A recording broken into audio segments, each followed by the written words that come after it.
Tata mwana pe molimo mosantu tokozwa lisusu ba Bible na biso tokotanga na mokanda ya Marc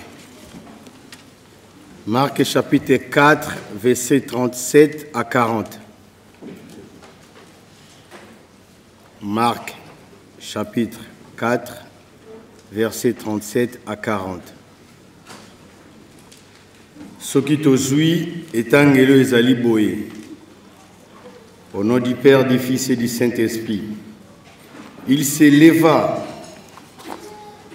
une forte bourrasque et les vagues se jetant dans la barque au point qu'il se remplissait déjà. Jésus lui dormait à la poupe sur le coussin. Et Simon-Pierre les réveilla en lui disant, « Maître, ne te soucie pas de ce que nous périssons. » Il se leva, menaça le vent et dit à la mer, « Silence, tais-toi. » Le vent cessa et un grand calme se fit. Puis il leur dit, « Pourquoi avez-vous tellement peur? Comment n'avez-vous pas de foi? » Tobondela na kombo ya tata mona pe tata molimo mo santo nzambe to pesio merci pour tozali bolingo nzambe ma obateli biso opesi biso possibilité to matana ngomba na ya santo to ya koyoka liloba na yo papa opona mizena maboko na ngai mona na yo nkiti sweka oyebi ngai koleka ngai moko papa nini naloba liboso ya bana na yo batoni na bilemo ya ndenge na ndenge papa batela ngai fungola biso matoi na biso ya molimo poete maito koyoka to bomba pe to salela poete mokolo moyo kozela biso to ya kozongisa mbano epai na yo limbisa mabunga na biso kimia to sengela banzoto na biso pe na milimo na biso na kombo ya tata mwana pe molimo santo sengela maso amen.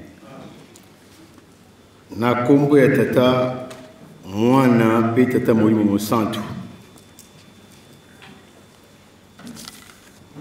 pona bandeko oyo baye na mwa retard tutanga ki liboso na psaume 23 4 à 5. Lecture na biso ya mibale tozwa ki yango na Exode verset 21 à 17. Ndemo kana biso ya suka toyi kotanga na Marc 4 37 à 40. Na kombo ya tata mwana pe molimo mosantu tutangaki na mukanda na biso ya psaume. Psaume elobi, quand je marcherai dans la vallée de l'ombre de la mort, je ne crains rien, car tu es avec moi. Psaume na biso tutangaki ezalaki ya mwana mutu na likama. Tokokene molai te mpona oyela ntango moye tokota na mozindo ya likambo ezali te mpona opesa fondation mpona ntango tokokene mbala moko na kolimbola baverse nyonso tu totangi tokokene na fondation te. Psaume oyo totangi moto akomaki yango ezali roi David akomaki yango ntango akotaki en guerre na Saül, roi Saül. Ntango wana roi David azalaki na mokonzi te azalaki ko bunda bitumba na compte ya armée ya roi Saül. Roi Saül a comprendre que David azali un dédié et que David a remplacé. Roi Saül a qui makanisa ko bomaye na bokimi ya roi ya David tango azali na roi te nda komaki psomoyo. Même quand je marcherai dans le vallée de l'ombre de la mort, je ne craindrai rien. Batatana ma maman, soki to tangi verset oyo, ezali pona ngai na yo ki mangiste. Tozali ko tonga lingomba ya papa Simo ki mangu na ba pasi. Mbongo ya pasi, makamunyoso ya pasi. Roi David alobaki même matin na koti na vallée de l'ombre de la mort, na ko banga eloko te. Akufaki te malevaki alevaki la barre nde balobaka plus haute mpona kotalisa na tata nzambe malgré tout naza na pasi me nakotika yo te nakozala kaka pembeni na yo nzambe na ngai meme ata liwa ezwi ngai lelo biso tozali kotonga nkamba tozali komona pasi na bapasi wana tozotonga nkamba tata na mama na mangomba mingi tomonaka na kati na mokili bateyaka ndenge oyo biso bakimangisi peut-être toteyelaka te verset oyo totangi ezali processus mpo okoma na likambo mosusu donc tozomona pasi me nzambe apromettre biso alobi bino bakimangisi te botonga nkamba soki botongi nkamba te pasi na bino ekosila te ezali processus quelque soit ba difficulté tozali na yango tozali obligé ya kotonga nkamba po ezali processus oyo nzambe apesi biso soki botongi nkamba pasi na bino esili na mangomba mosusu bateyaka promesse soko likambo nyonso tu mpo koma na promesse fo processus ezala biso bandimi tobungaka mingi na processus yango wana totangi verset oyo mpo toyeba nzambe alobi soki osilisi processus oyo nakotia liboso na yo mesa na verset oyo totu kotanga mesa wana nzambe akotia eloko nini nzambe alobi nakotanda mesa liboso ya banguna na yo tozali komona biso moko na kati ya lingomba tozotonga nkamba me bato misusu bazotonga te balingi mpe te bazokoampeshe mpe bato oyo baotonga nkamba basala soki mpe tobimi na libanda tokokutana mpe na banoki mbangiso baza koseka biso tolandaka bato nzambe alobi akotia mesa liboso na bango mpo biso tosilisi processus ya kotonga nkamba nzambe ayebi biso soki totongi nkamba tokozwa mapamboli mpe akotia mesa na version tozi kotanga eloko ya motuya ezali nini na suka na yango nzambe alobi David alobi nakotia mafuta na moto na yo po bénédiction ekokita ekotondisa coupe na yo esika mama na likambo na version ekangami nde yango wana ndeko na ngai kimbangiste tozonyokama mpona kotonga nkamba toyokaki na mabondeli mpe toyokaka ntango nyonso na mabondeli tata toye na basani ya pamba tondisela biso yango bilei ya bomoi na version na suka na yango nzambe alobi na kotondisa bénédiction mafuta na coupe na yo tata mpe mama mituna sani oyo ye nango soki eza ya kotoboka meme nzambe aremplir yango ndenge nini bénédiction ezokweya biso bakimbangisi te pamba te basani na biso ezali ya kotoboka tangu toyaka awa tolobaka tata nzambe toye na basani ya pamba tondisela biso yango na bilei ya bomoi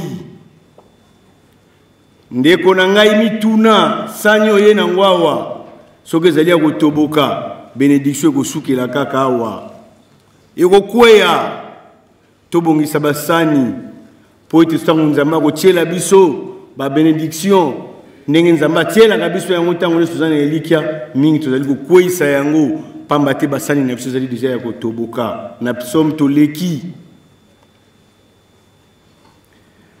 totangi exode ezali kobima bana Israeli bakendeki bowumbu moto ya liboso akendeki bowumbu ezalaki libota kaka ya Jacob me tata nzambe ayebisaki Abraham alobi na Abraham libota na ye kokende bowumbu Abraham ateyaki bana na ye alobi ngai Abraham mwana ya tela me Abraham abosana yokebisa bana na ye te nzambe apesaki ngai malédiction libota na ngai kokende bowumbu Abraham aye kobala Sara azalaki nani Sara azalaki leki ya Abraham babotama na ye mama moko te mais tata moko c'est écrit dans la Bible Sara azalaki leki ya Abraham Sara aboti Isaac mais bayebisi Isaac te ke non libota na yo ekokende bowumbu bana Israël bakei bowumbu na l'ère ya Jacob Ba frère ya Jacob, bana ya Jacob bazalaki 12. Na 12 wana ba tekinde kona bango. Joseph akei boumbu. Etika bango batikalaki nzale ekoti. Baye komkutana na Joseph. Mbala ya liboso basomi bilo ya kolia bazongi ya mibale ya misatu. Joseph abena bango bokendo kozwa tata boya na ye. Tango bazui tata na bango Jacob baye na ye na kati ya Egypte. Jacob tango moni mwana na ye Joseph po yebaki ete tata na yebisaki ye. Likambo ya tata nzambe ezaka na bana mibale na 12 tribus oboti. Yango wana Jacob azalaki trop attaché na Joseph na ndeko na ye Benjamin po yebaki ete likambo ya tata nzambe ezali kaka na maboko ya bana baboti na Rebeka.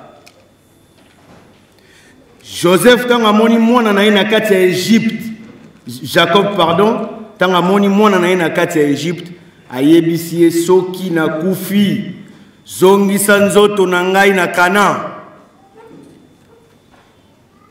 Tango Jacob akufaki na mboka ya Egypte, Joseph ayebisi Pharaon fona kende kokunda tata na ngai na mboka po atikaki elaka na zongisa ye na mboka. Bana ya Israeli babimaki bango nyonso tu pona okende kokunda patriarche Jacob.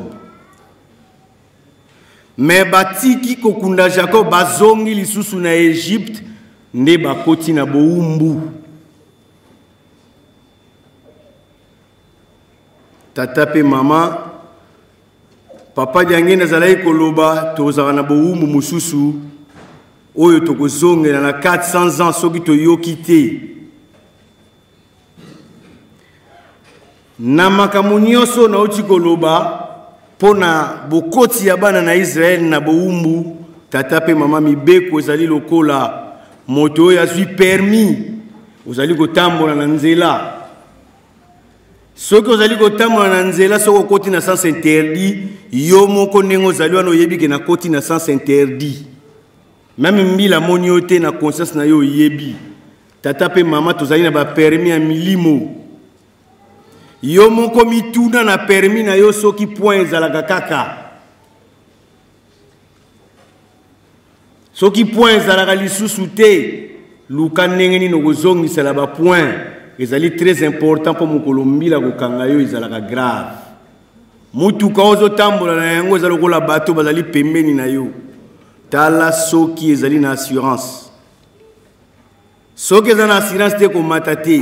Même aux a permis, ceux qui ont la cagnon dans voiture, ils ont assurance, ils ont défaut. Na mokolo ya lelo tokozwa verset moko tokotanga kaka to tokolimbola na 12e. O elobi honore ton père et ta mère afin que tes jours se prolongent dans le pays à lequel l'Éternel te Dieu te donne. Touti koyoka lisolo ya Jacob. Ndenga yebisaki na mwana na ye Joseph soki na kufi zongisa nzoto na ngai na Kana. Batata na ba mama bano tozali kobota awa soki biso moko to simbeli bango ba frente bako sala makambo oyo biso to sala même pas na vie.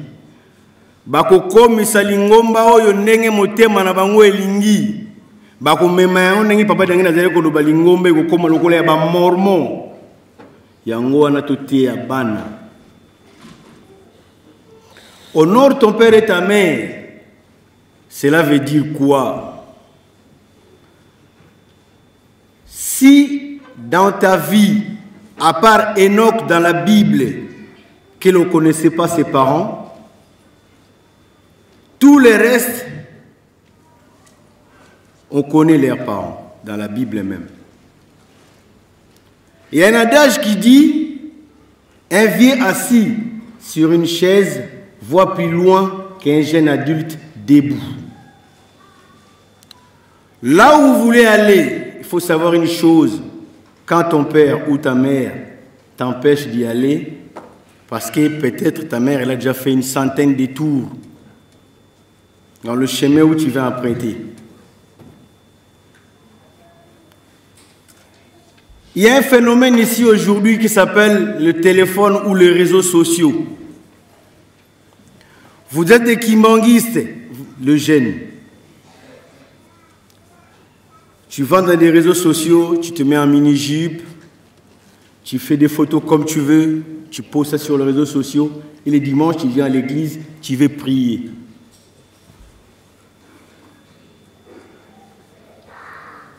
Nous avons un comportement. À l'église kimbanguiste, nous ne prêchons pas dans des endroits publics, dans un métro, dans un bus. Nous ne prêchons pas là. Mais les kimbanguistes, la prédication, quand on est à l'extérieur, c'est notre corps. La façon dont tu vas te comporter à l'extérieur, la façon dont tu vas parler à l'extérieur, c'est ça qui va faire que les gens vont se poser des questions. Tu te comportes comment? Je vais vous donner un exemple de Maman Whitney. Maman Whitney, elle a ramené sa copine en Kamba. Le dimanche, je lui ai posé la question, Maman Whitney, ta copine, ça va? Oui, mais comment elle a atterri en Kamba? Elle m'a répondu, elle m'a dit, juste par rapport à mon comportement, elle me voyait. Et puis par la curiosité, elle m'a demandé, je lui ai expliqué que je suis kimbanguiste et elle était curieuse d'aller en Kamba. C'est ça la prédication d'un kimbanguiste. Tu dégages quoi? Qu'est-ce que tu fais pour qu'un jour tu puisses ramener une personne ici? Les réseaux sociaux, c'est bien beau. Mais il faut faire ça dans un cadre bien précis. Parce que nous sommes des kimbanguistes. Nous ne pouvons pas mener une double vie. La Bible dit, tu ne peux pas souffrir du chaud et du froid. Nzamba Rosanzayo. Dieu va te vomir. Tu ne peux pas être chaud et froid. Les samedis à la répétition, dimanche à l'église. Et les lundis, mardi, mercredi, libre. Libre. Regardez comment nous venons à l'église. Pendant les périodes où on a un mariage ici à l'église. Regardez comment vous vous habillez. Moi, je me pose même la question. Si, quand on a un mariage ici, là, vous vous habillez comme ça. Et quand nous ne sommes pas à l'église, quand vous allez dans des endroits où il n'y a personne, il n'y a pas de kimbanguistes, vous vous habillez comment? Vous vous habillez comment? Moi aussi, j'ai été jeune. Ton père aussi, il était jeune comme toi. Un jour, si nous ne vous le disons pas aujourd'hui, un jour, vous allez nous condamner. Un jour, vous allez nous condamner. Vous savez, on va donner un exemple. Des 12 à 15 ans, vous êtes pré-ado. Des 12 à 15 ans, on dit pré-ado. À l'entrée du collège, jusqu'à la sortie du collège, vous êtes pré-ado. Arrivé au lycée, de 15 à 18 ans, vous êtes adolescent. Après, vous devenez majeur. Mais, pendant cette période-là d'adolescence, de pré-ado jusqu'à l'adolescence, il n'y a que 3 ans. 16, 17, 18. Et c'est là où on construit l'avenir. C'est là où tu vas construire ta vie. Si on demande à un jeune qui a 16 ans, il va dire déjà, je sais qu'est-ce que je vais faire de mon avenir.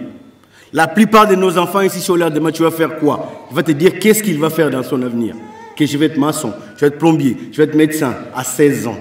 Je ne dis pas quand tu as 18, 20 ans que tu ne peux pas réussir, mais ça devient compliqué. Et c'est à cet âge-là que toi, tu cherches à orienter ta vie. C'est à cet âge-là que toi, tu cherches à organiser ta vie. C'est à cet âge-là aussi que Satan fait un effort pour t'égarer. Il te facilite la tâche dans les réseaux sociaux. Il te facilite la tâche dans les réseaux sociaux parce qu'il sait très bien que quand nous regardons la plupart Des gens qu'on voit ici, là, des tueurs en série, quand on les regarde leur histoire, on va nous dire quoi? Quand on arrête un tueur en série, on lui ramène, c'est un psychiatre. Et on va diagnostiquer son cas. Ils vont dire quoi? Quand il était jeune, il a eu beaucoup de soucis dans sa vie. Il a subi beaucoup de choses. Et c'est ce qu'il est en train de répéter. Donc, à cet âge-là, si Satan arrive déjà à t'égarer, quand tu vas arriver à un certain âge, 18-20 ans, il sait déjà que c'est acquis. Il n'a aucun effort à faire pour toi. Parce qu'il sait déjà que c'est bon, tu baignes déjà dans ça. Faites gaffe à ce que vous faites. Même quand vous prenez votre téléphone, tout ce que vous mettez dans votre téléphone, ça reste dans votre téléphone. Moi, j'avais un téléphone, j'ai envoyé ça à Kinshasa, j'avais tout enlevé. Mais mon ami m'a renvoyé les photos. Faites gaffe à tout ce que vous faites. Vous êtes des Kimbanguistes. Nous, aujourd'hui, nous sommes là. Demain, ça sera vous. Ce n'est pas normal quand ton père te parle. Tu as ton téléphone avec toi, prêt à partir déjà. Mais le téléphone, là, c'est ton père qui l'a acheté. Vous savez, moi, quand je suis arrivé en France, dans la plupart des maisons, il y avait des gâteaux d'1 kilo comme ça, avec des alphabets. Ces gâteaux-là, là, je les croisais dans toutes les maisons. Aujourd'hui, il suffit juste qu'il n'y a pas de Nutella à la maison, c'est la grève. C'est la grève. Tout le monde parle. Mais les gâteaux, là, vous n'en connaissez pas. Vous voyez? Donc, ton père, il te parle. Ta mère, elle te parle. Vous le faites plairer. On reçoit des lettres à l'école, tout ça. Quand on t'appelle pour demander des explications, ouais, mais tu sais, oui, mais... Ton père, il te parle, tu lui dis, mais c'est bon, oui, c'est bon. Vas-y, c'est bon. Oui, c'est bon. Tu parles à ton père, un peu du respect. En plus, quand vous parlez comme ça, la plupart du temps, c'est le soir. Et ton père et ta mère, ils vont aller dormir en colère contre toi. Pose-toi la question, combien de fois tu as fait dormir ton père et ta mère en colère? Et imagine-toi si le lendemain ne se réveille pas ou ne se réveille pas. Avez-vous déjà posé cette question-là? Nous, quand on était jeunes, on faisait beaucoup de choses. Mais quand un adulte, tu nous parlais, on baissait la tête. Aujourd'hui, ce n'est plus le cas. Même un jeune de 10 ans, tu lui peux te regarder comme ça. Il est où le respect? Il est où le respect? Après, tous les dimanches, vous venez à l'église, vous chantez. Vous trompez qui? Respectez vos parents avant qu'il soit trop tard. Respectez vos parents, s'il vous plaît. Respectez vos parents, s'il vous plaît. Un jour, ils ne seront plus là, vous allez les regretter. Quand vous regardez, vous avez des photos chez vous. Regardez vos parents, comment ils étaient et comment ils sont aujourd'hui. Respectez vos parents, s'il vous plaît. Faites-leur plaisir, un jour, ils ne seront plus là. Regardez dans vos maisons, vous avez des photos de vos parents. Ils étaient comment? Et comment ils sont aujourd'hui? Un jour, Dieu va les rappeler. Et c'est là où vous allez pleurer. Faites plaisir à vos parents, la bénédiction est auprès des parents. La malédiction aussi est auprès des parents. Pour nabiso ba parents, toi ba iloko moko. Bana o to suyana ba on ndako na Nzambe. To bombaka ba bêtises na bango te. Beaucoup de parents accompagnent les bêtises de leurs enfants. On les protège. Ce n'est pas bien. Un jour, nous ne serons pas là. Nous risquons que ces enfants-là, comme ces églises mormons, et l'autre, na basi bazo balana, mibali na mibali bazo balana. Soki to teiba na o te un jour to okutana nango. Et là, on a ce qu'on kinimba on enkamba. Malamu mwana mona yo mabe me yebisa ye vérité. Nazali na camarade ya grande sœur na ngai. Akufa awa na poto. Mwana zuma kanisi batumba ye. Awa na poto. Mwana kei na hôpital. batumba mama na ye bakamala bayoki bakei kosala le nécessaire bazwi bakundi ye eza lisolo te eza réalité le cas en France soki tosali makasi te toteyi bana oyo malamu te un jour bakotumba biso bakomela biso na bamaison de retraite alors que eza na nature na biso te na exode toleki touti kotanga mokanda na biso ya suka na Marc azalaki moyekoli ya nkolo Yesu te. Marc azalaki kaka évangéliste. Na kati ya Bible soko moni bakomi Marcus ezalaki Marc. Marc azalaki kotambola mingi na Paul. Pe azalaki susu kotambola mingi na Simon Pierre. Nde na bakambo mibale batu mibale atambolaki na bango ye pa yeko koma évangile ayeko koma nini na ye ya Paul verset au totangi Marc pour na ba reçu oyo azwaki na les deux côtés mukanda o touti kotanga elobi nini o to kotire na mukanda o touti kotanga ya Marc histoire ezali ya bayekoli ya nkolo Yesu bakotaki na bato mbonge bato etondi na mai bazo pepa mai ezo kitate mbonge pe ezo kitate tata pe mama lilo ngai na oto vandi awa na kati ya lingomba tozo sambela tozo respecter ba era ba prière tozo sala nyonso lingombe zo senga mais tozo zwati tozo mona kaka zo simba te tokende beko te to sala boye te ezali lokola ba mbonge oyo ba apôtre ya nkolo Yesu babundanaki na yango na kati ya mai bakoye ko mulongola yango te bakoye pe ko calmer yango te mbonge ezali nini eloko ya liboso tala etamboleli na yo ya mibale tozana bato mosusu totambolaka na bango balingi biso te baza bambonge balingi biso te balingi pe bolamu na biso te mais tozokotoye bango tozobetela bango pe masolo ya bavi na biso tozopepa na bango mai elongo mais objectif na bango ezali nini objectif ezali olemba ngai pena lemba ya kolemba na yo elongo makolemba na yo te po bolembi na ensemble lui un objectif et quand toi tu vas te fatiguer c'est ton corps spirituel qui se fatigue avant quand ton corps spirituel se fatigue au samela mais lokola molimo na yo c'est lembi mabondeli ekomne na lobara tu commences à prier d'une façon mécanique to bondela to kangamisu parce que ton corps spirituel il est déjà fatigué. Et quand ton corps spirituel il est fatigué, tout ce que tu vas faire, ça devient compliqué. Dieu ne t'attend plus. Et leur objectif, c'est ça. Na ligne mi balé Simon Pierre amoni ke teto kokokate akei ko la musankolo Yesu abinkolo zomona teto lingito kufa.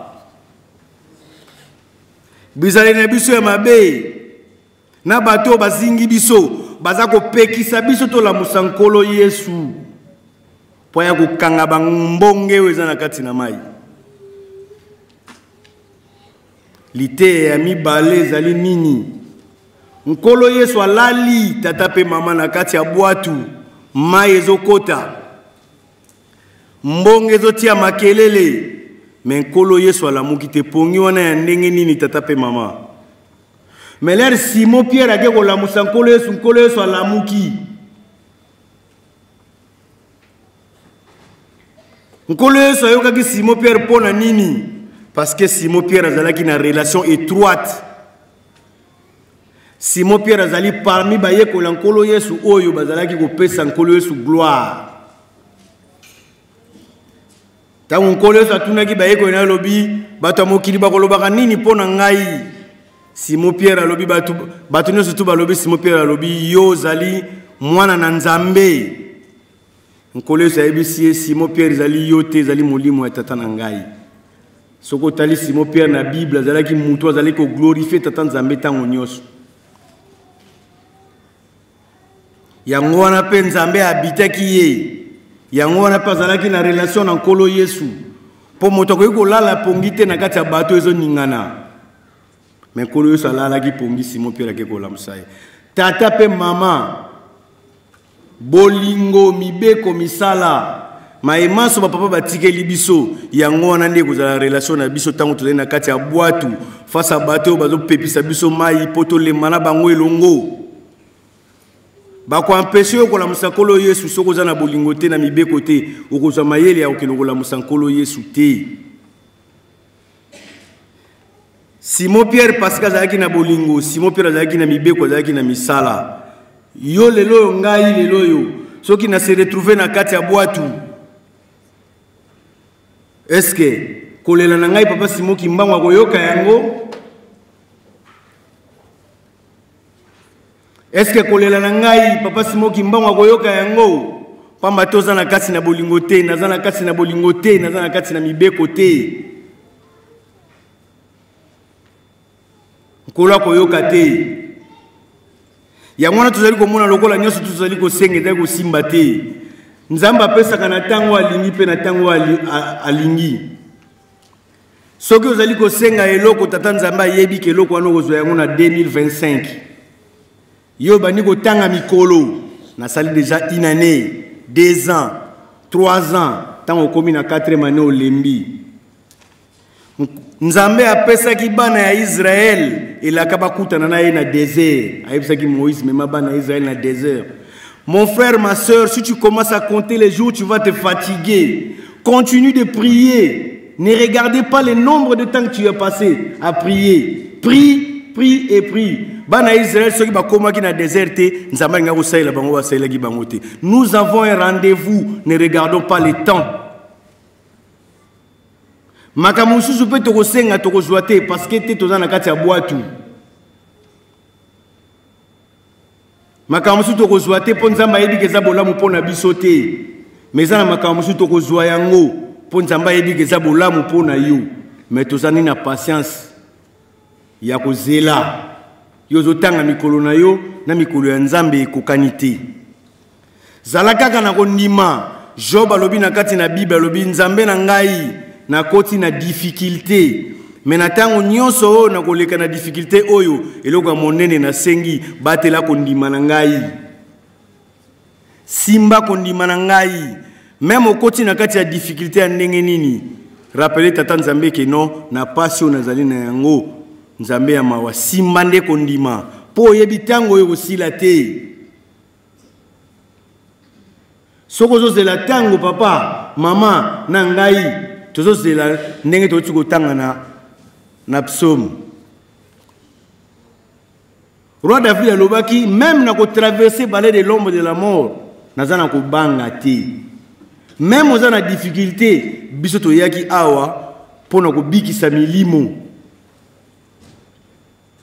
Tata pe mama. Difficulté nyoso to okutana na yango eloko liboso to mitala. Parce que makambo to mo il a pas des fois les réponses est à nous, mais nous ne creusons pas pour aller chercher. Yango wana tozeli komona pasi. Na suka ya verset Nzamba lobi au bout de peu de fois. Tozana nkolo Yesu, toyeto fukami papa na zuluka libala. O pesi maloba na pa ya papa Simon Kimbangu, papa na zuluka musala na suza mukanda. Ezana bati misusu ba fala ba 20 ans wa, azana mukanda te. Soyons patients. Et le but est que ceux qui m'ont dit 20 ans, on peut faire ça à 20 ans, mais c'est exemple. Nous avons fait ça au lobby, ceux qui t'ont eu coquille. Mais ne loko ya mutu ya au job à lobby, kondima la foi. Pas sur job à mon qui n'a pas ta Bible, mutu mona mukina na mon yangote. Mais job à lobby à Tanzambé. Na traversé nyoso na koleka, et loko na sengi na yo bate la kondima na ngai, simba kondima na ngai. Pour na supporter prévoyo. na suka na yango alobi bolumbu na bimaki na libuma mama na ngai bolumbu pe na kozonga na libuma mama na ngai nzambe apesi nzambe pe azwi la foi na suka ya Bible ndenge totu koloba Yesu alobi na baleye kolina ye bozana kondima ya moke nzembo moko dirija yembaka Tata Nzambe akopesa na ndenge osalaki yo mondimi olakisa bizaleli ya bonzambe donc Tata Nzambe akopesa yo kaka ndenge osalelaki Nzambe akopesa ngai kaka ndenge nasalelaki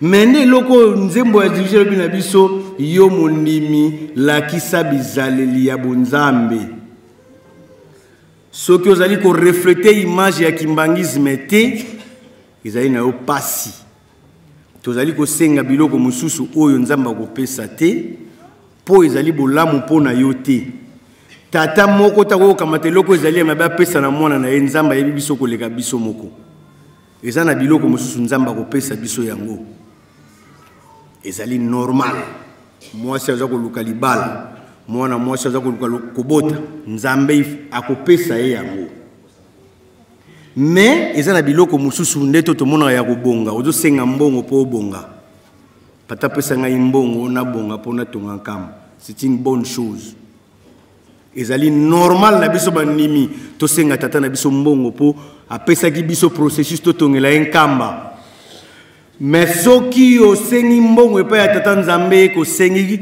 abatela kondima na yo te soki tata Nzambe apesi yango okoboma biso awa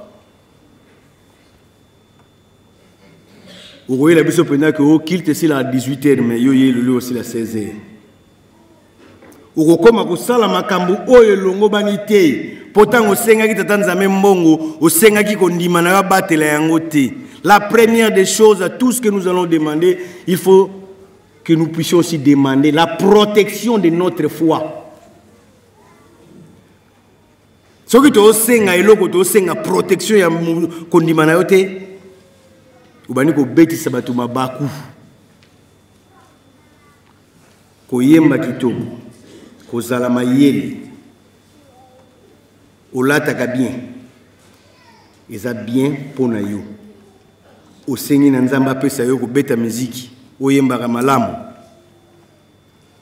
senga pe na nzamba longola yo orgueil parce que orgueil okota likolo te soko za na bojozo senga na nzamba protéger yo te okokoma orgueil soko za mayele mingi oleki batu nyonso tuna mayele soko zoko yomo komona na oleki batu na mayele okokoma orgueil soko yembaka bia ozo bakina yembaka bia okokoma orgueil soko betaka musique bien oyeba na betaka musique bien okokoma orgueil soki nzamba apesi yo connaissance moko quelconque soko maîtriser yango te osengeli yango protection te okokoma orgueil tango orgueil ekoti na miso ya batu okomo betisa bango mabako ekomi lisumu to senga na nzamba protéger foi na biso par rapport à biloko azolinga pesa biso na tango wana nde okomona même ozali boso tozoyemba tolobaka oyemba kitoko oui merci.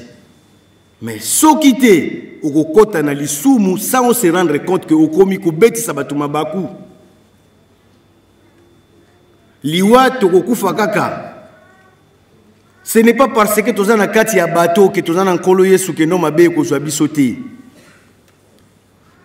tozonga katango nyonso tuna psaume ndenge David alobaki ata nazo traverser vallée de l'ombre de la mort na kubanga eloko te pona yebi ke yo zali na ngai ndeko na biso moko ate ya biso awa akinde kotala mama moko na hôpital mama na yebisi alobi ndeko na ngai ata nazo kufa na kubanga na ngai eloko te pona yebi ke soki na kangi misu papa simoki mbangwa wa kozwa ngai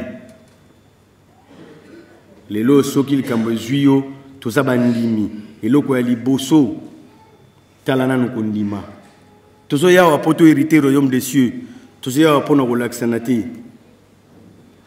tozela ndenge bateyaka na bamangomba misusu te biso bakimangiste toteyaka processus promesse après Papa Diangena, Betali Solo, Papa Nkulutu. Papa Nkulutu a sommé costume, Papa Diangena a passé test administratif. A ABC Soko Zui, test na yo oyo, ou costume oyo. Et pas Papa Diangena, pas Papa qui se le colle, et Zalaki, promesse. Mais pas Papa Diangena, qui processus. Donc Papa Diangena, il faut jouer examen wana, pour jouer costume wana. Nengai na yo ki mbangi c'est ozali. Soki to kemba la moko na promesse sans toyeba ke processus ezali yango no moni bato mingi bazo koya tanga bimi na ndako nzamba ke kozela promesse na ndako azomona ngokaka te. Mais bolingo do to sate mibeko do to sate. Eza processus mobimba poso bolamo nzamba bongiseli yo. Soki te to komona pasi.